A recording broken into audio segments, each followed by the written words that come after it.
Well, I'm joined now by Imran Khan. Imran, great to see you, and it really is great to see you. How are you, is my first question. Recovering, Piers. I've had 3 bullets taken out from my right leg and some shrapnel on my left leg. So one of the bullets has fractured my shin bone. So that would take a bit of time. But I'm recovering. Glad that it could have been a lot worse. You know, it was back in June that we spoke, and I asked you directly about how you felt about the threat of assassination. You were aware of a plot then to try and kill you. And you said, when I entered politics, I actually conquered my fear of dying because I came to stand against the entire status quo. I came to fight corruption. My life has had various threats over a period of time. And then you explained why you came public about this. But you said, I have no fear of dying. But when that moment happens, when you start to hear gunfire, what on earth was that like for you?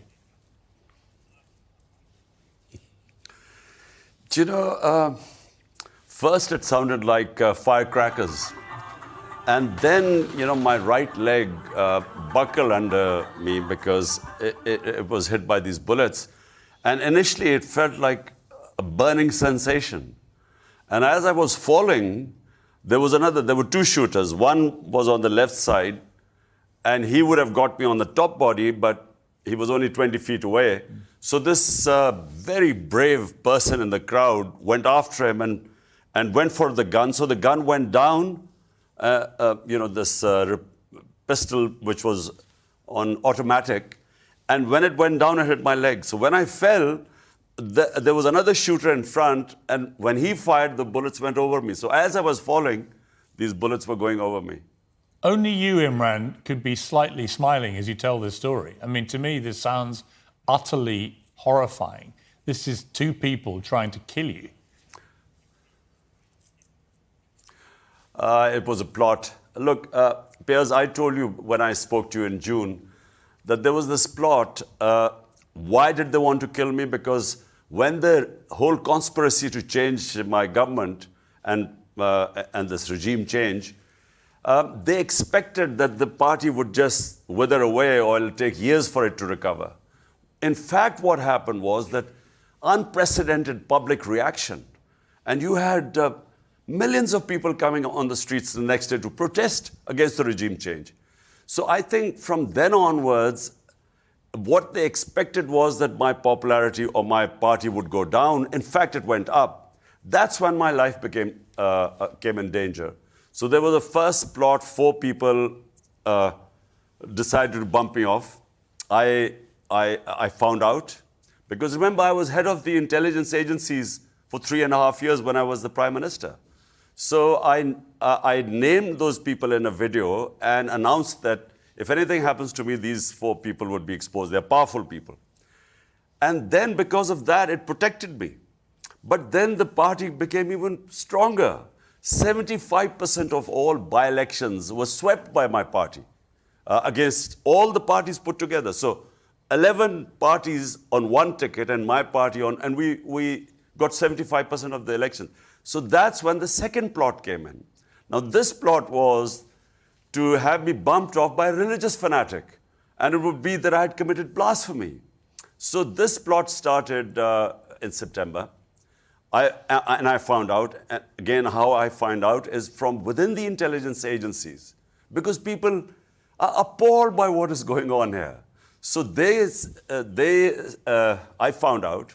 I again went on the media, on public rallies, 2 public rallies, on 24th of September and 7th of October, and said that they are preparing the grounds, and it was a media first which prepared the ground, and I know who was behind it. And then they would have exactly what happened to me. Someone would claim I'm a religious fanatic, he's offended my sensitivities about religion, and he would shoot me. So this was, again, it's on record. The whole script I announced in 2 public rallies. And that's what happened. That's what they did. Imran, notwithstanding the fact that you had these threats on your life, to actually go out and face big crowds week in, week out, month in, month out, you know, I know you from your past as a fearless cricketer. This is a whole different world, thinking that somebody may be there wanting to take your life. How did you deal with that? How did it make you feel? Because when they imposed this a government of crooks, and let me tell you, the whole country knows it's a government of two families who've been stealing money from this country, who've been in jail, their books written on their corruption. I came into politics to fight these two families. So when they brought them back through a conspiracy and imposed them on us, I decided that I was not going to sit at home. And that's when I went out in the public. And for 6 months, I was campaigning. Now, during these 6 months, frequently I would get this message that, you know, there's going to be a bomb blast or your suicide attacker or your life is at threat. And so I took a conscious decision. Do I accept these crooks to rule over us just because my life is at threat? Or should I believe, as I believe in God, as a Muslim, that life and death is in His hands? So I took a decision. I said, look, whatever happens, I know that these big guns are threatened, what should I say, mafias are threatened. And the more my party got popular, the more we sort of swept the by-elections, the more danger to my life. Now, when the first plot, which I mentioned earlier, the second plot was, you know, I knew, as I said, in a public rally, I spoke about it. Now, as I was falling, when the bullets hit my leg and I fell and these bullets went over my head, and then I felt my body, because when the shooting stopped, I felt sort of and I felt my leg was hit, it was numb, but I checked my top body. Then I realized that the Almighty had saved me. Because there's no way I should have been saved, because there were two shooters, one very close, 20 feet, the other one right in the building in front. There's no way I should have survived it. But, you know, it reinforced my faith in the Almighty. I mean, it was an astonishing escape. You know, by all, you know, if you look at the footage, you just assume that in that scenario, your chances of survival are very small. You know, Piers, this guy, I mean, the hero, there are two heroes that saved me. One was this guy, when he saw him taking this pistol out, this guy immediately went for his hand. And, you know, when he tried to grab the gun went down, and that's how I was saved. Because I would have got all the bullets on my top body. So they went at my legs. And then, you know, this other guy also he had 2 magazines still. So if this guy hadn't intervened, the guy would have fixed 2 magazines and kept shooting. And then, you know, when the other guy hit us, because it hit my leg, I collapsed. So the bullets went over my head. In slow motion, I felt, and I honestly, even when I was lying there with these 3 bullets, I felt I'd been saved. I mean, truly remarkable. The first guy who raced to your rescue, who you can see in the pictures, pushing the shooter's gun up. And then the second guy you see trying to run towards him. Then as he pushes him away, he falls over, and very sadly, it transpires he lost his life. This man really gave his life to save you. How do you feel about him?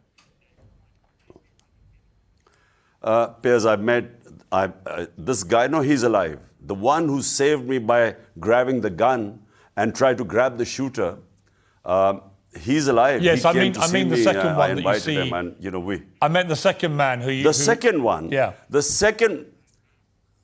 Piers, the second one is even more tragic. He had come to this rally with his 2 kids.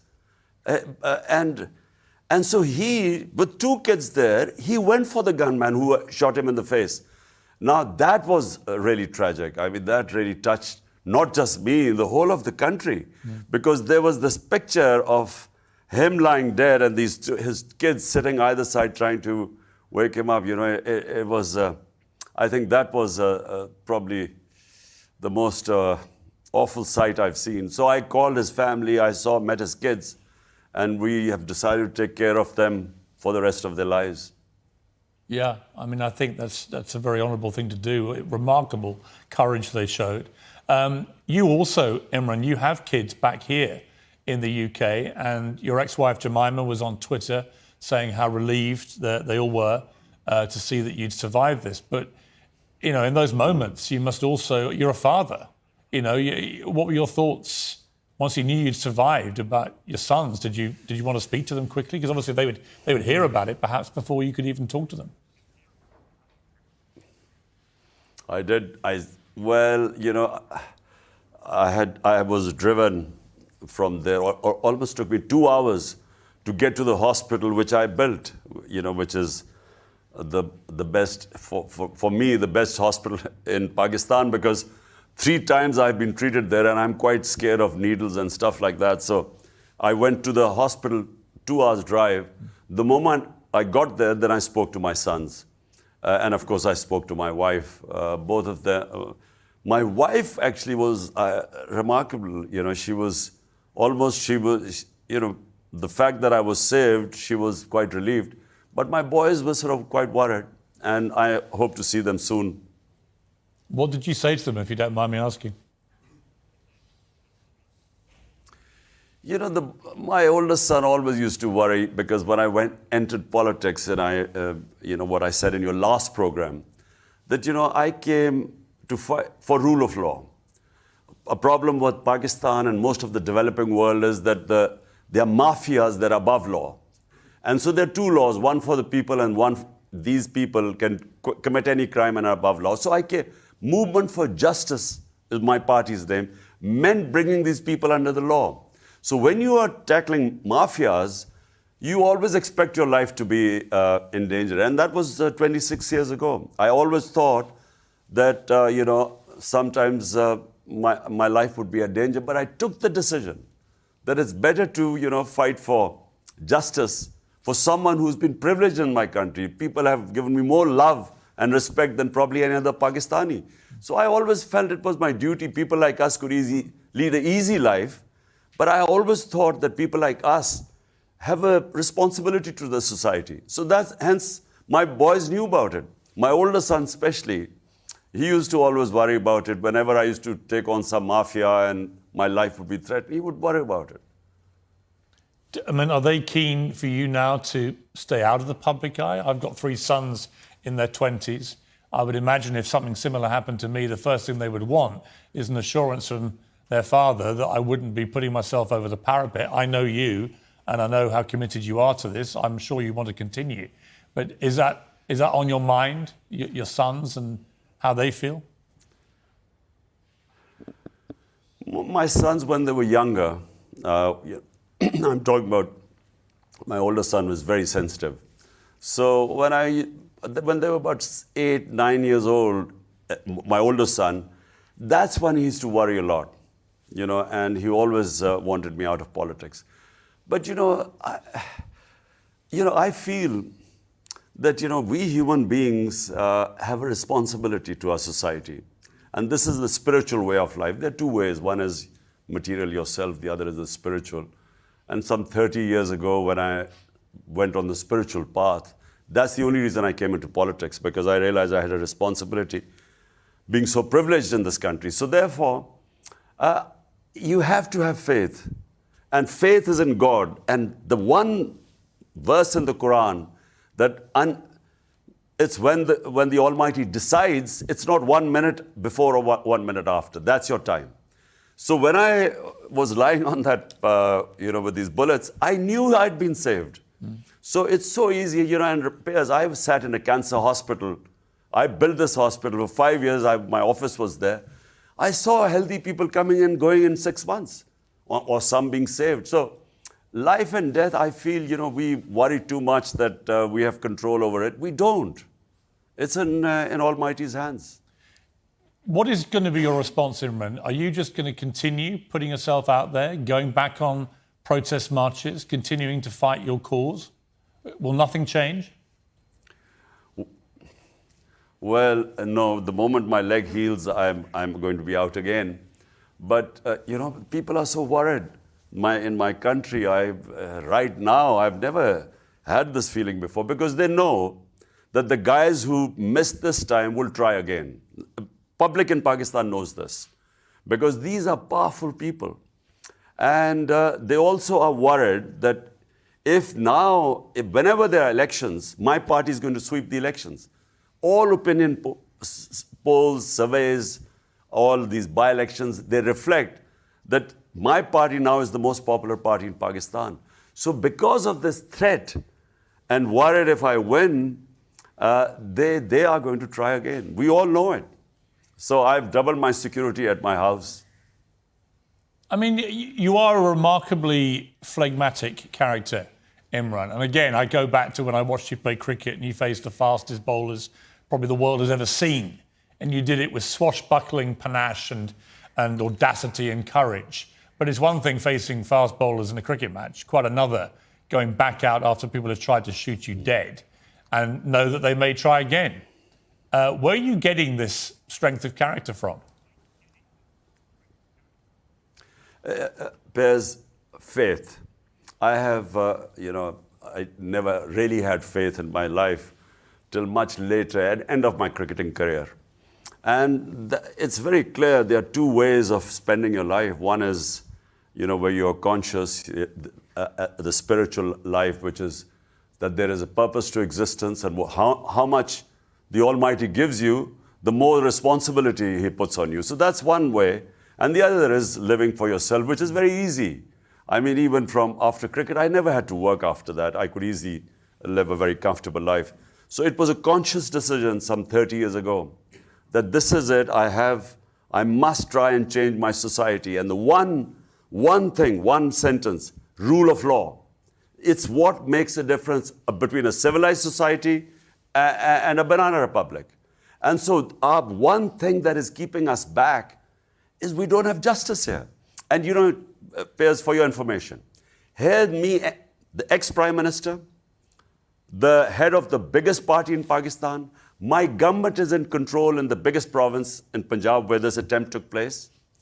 Do you know I could not get a case registered against these three important people, and only because one of them was this intelligence officer.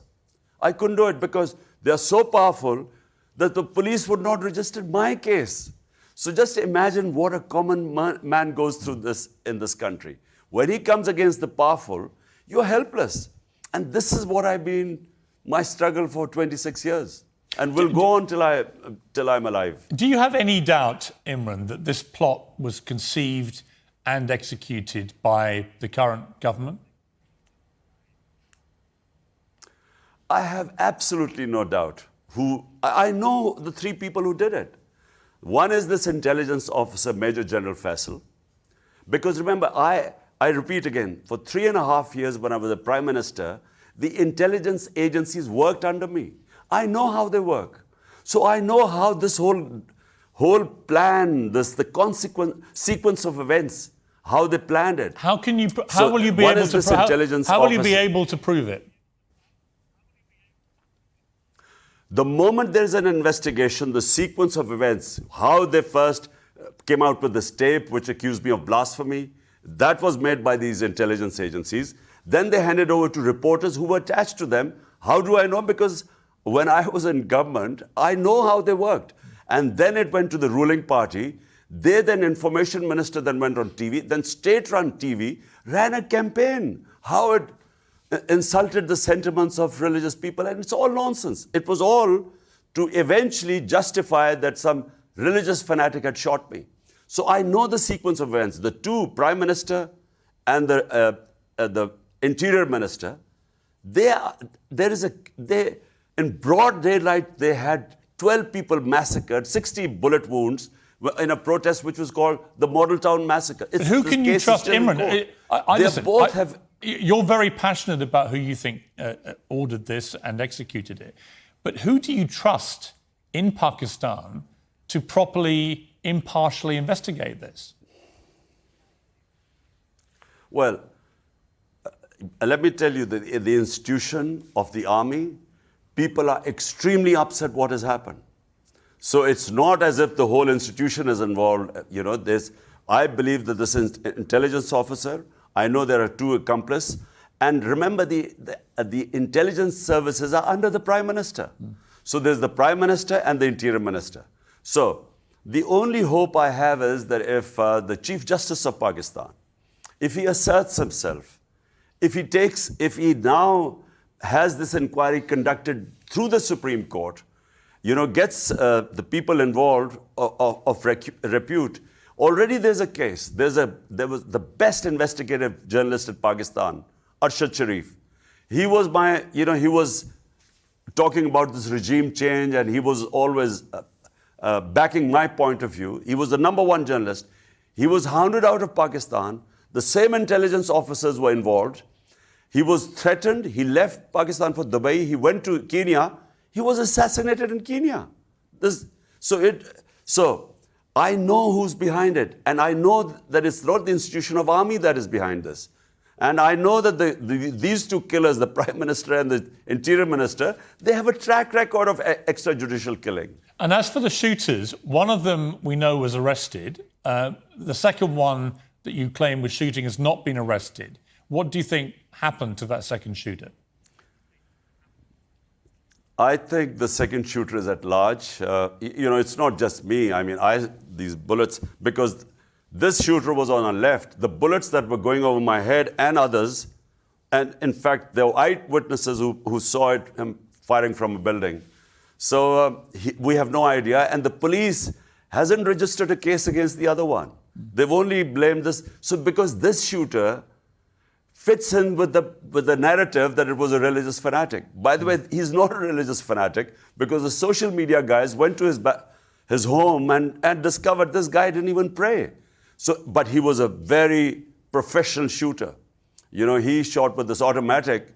I have done pistol shooting, and if you shoot it on automatic, it's very difficult, unless you're used to it, to control it, because it goes up. But he had complete control, so he was a trained guy. And the other one, we are 100% sure that he was the one who was the real, who would have been the.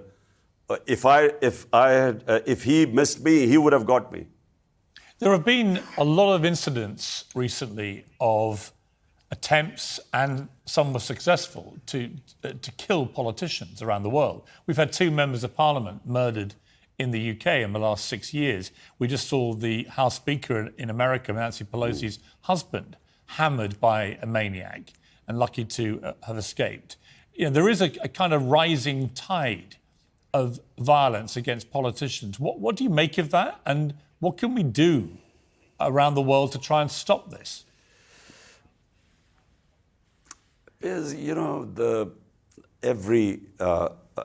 Every country has different reasons for the lives of politicians being in danger. In our country is completely different to what would be happening in the US or in Britain. Ours is very straightforward. We have elite capture.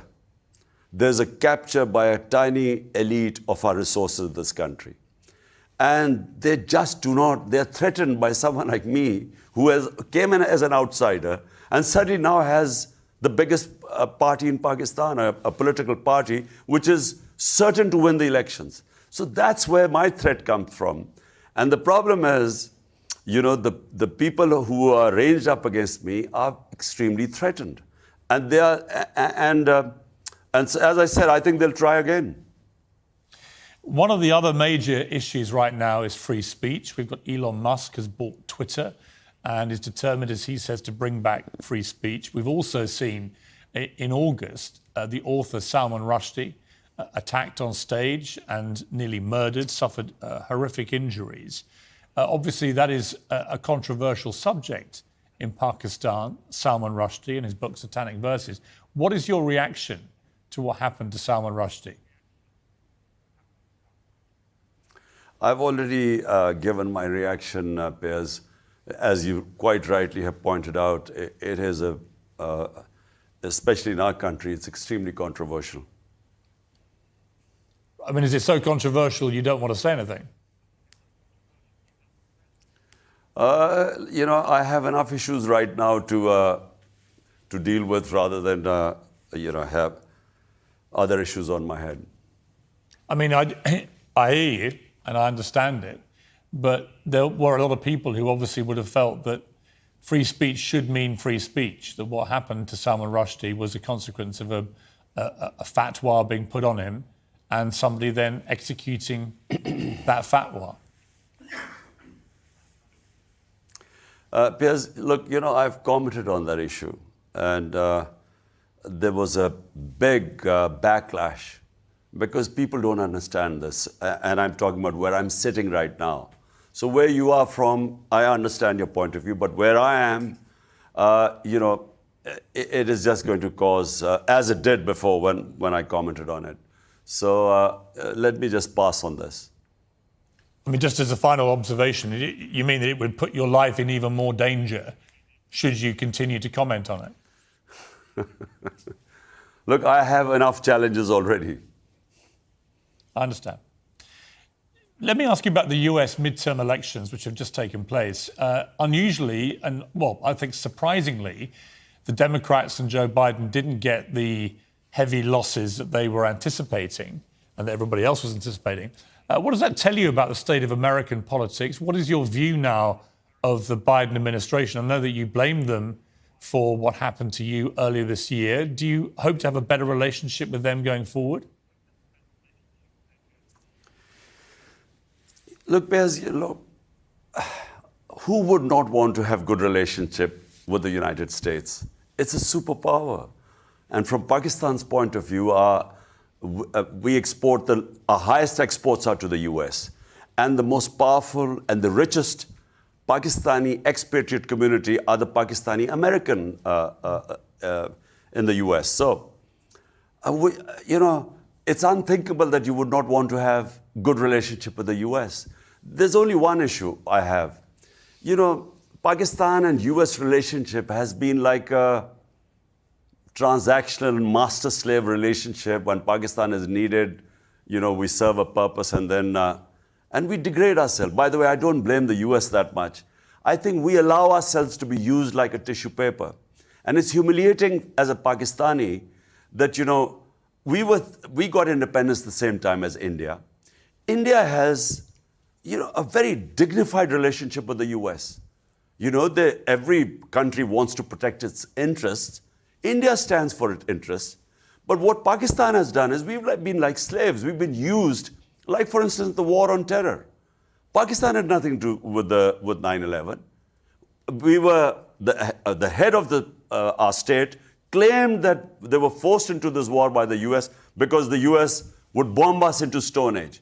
We ended up losing 80,000 Pakistanis in a war that had nothing to do with us. So that's what I object to. I want a relationship like India has with the US. We have in the UK now the first Prime Minister who's come from an Asian background, Indian heritage, Rishi Sunak.